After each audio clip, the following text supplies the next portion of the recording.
Number one, put God first.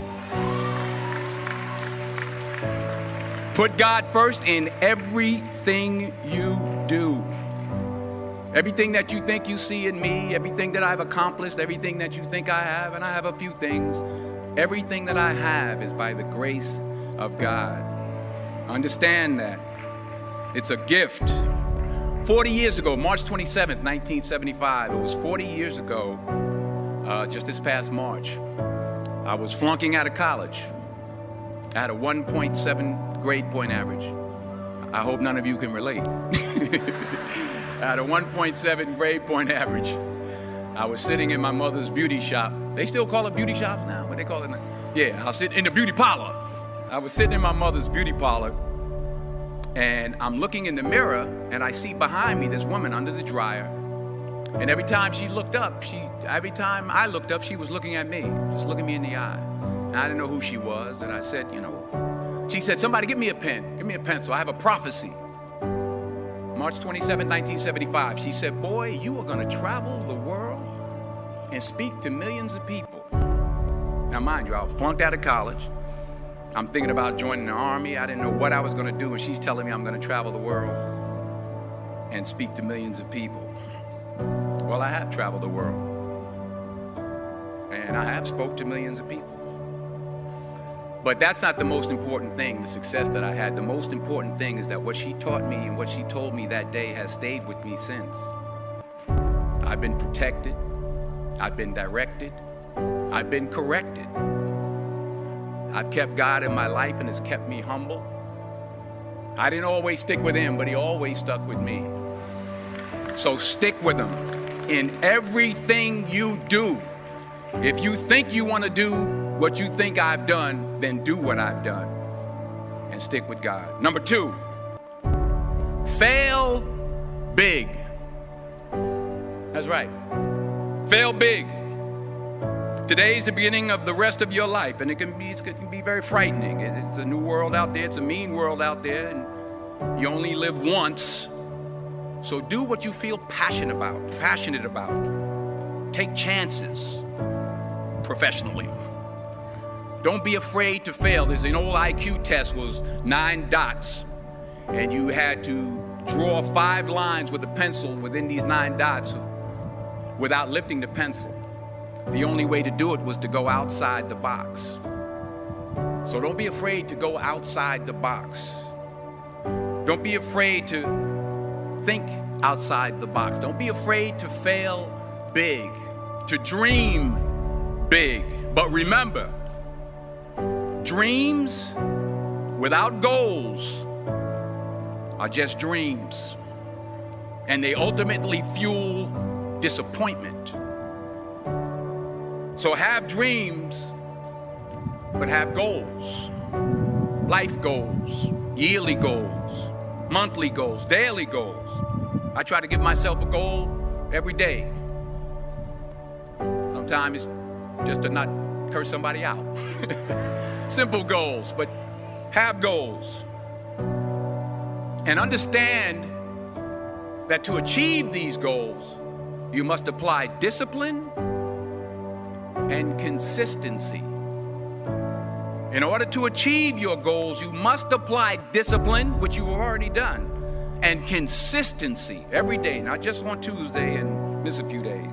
You have to work at it every day. You have to plan every day. You've heard the saying, we don't plan to fail, we fail to plan. Hard work works. Working really hard is what successful people do. And in this text, tweet, twerk world that you've grown up in, remember, just because you're doing a lot more doesn't mean you're getting a lot more done. Remember that. Just because you're doing a lot more doesn't mean you're getting a lot more done. Don't confuse movement with progress. My mother told me, she said, yeah, because you can run in place all the time and never get anywhere. So continue to strive, continue to have goals, continue to progress. Number 3, you'll never see a U-Haul behind a hearse. I'll say it again. You'll never see a U-Haul behind a hearse. I don't care how much money you make, you can't take it with you. And it's not how much you have. It's what you do with what you have. We all have different talents. Some of you will be doctors, some lawyers, some scientists, some educators, some nurses, some teachers. Yeah, okay. Some preachers. The most selfish thing you can do in this world is help someone else. Why is it selfish? Because the gratification, the goodness that comes to you, the good feeling that I get from helping others, nothing's better than that. Not jewelry, not big house I have, not the cars, but it's the joy. That's where the joy is, in helping others. That's where the success is. Finally, I pray that you put your slippers way under the bed tonight, so that when you wake up in the morning, you have to get on your knees to reach them. And while you're down there, say thank you for grace. Thank you for mercy. Thank you for understanding. Thank you for wisdom. Thank you for parents. Thank you for love. Thank you for kindness. Thank you for humility. Thank you for peace. Thank you for prosperity. Say thank you in advance for what's already yours. That's how I live my life. That's why I am. One of the reasons why I am today. Say thank you in advance for what is already yours. True desire in the heart for anything good is God's proof to you, sent beforehand to indicate that it's yours already. I'll say it again.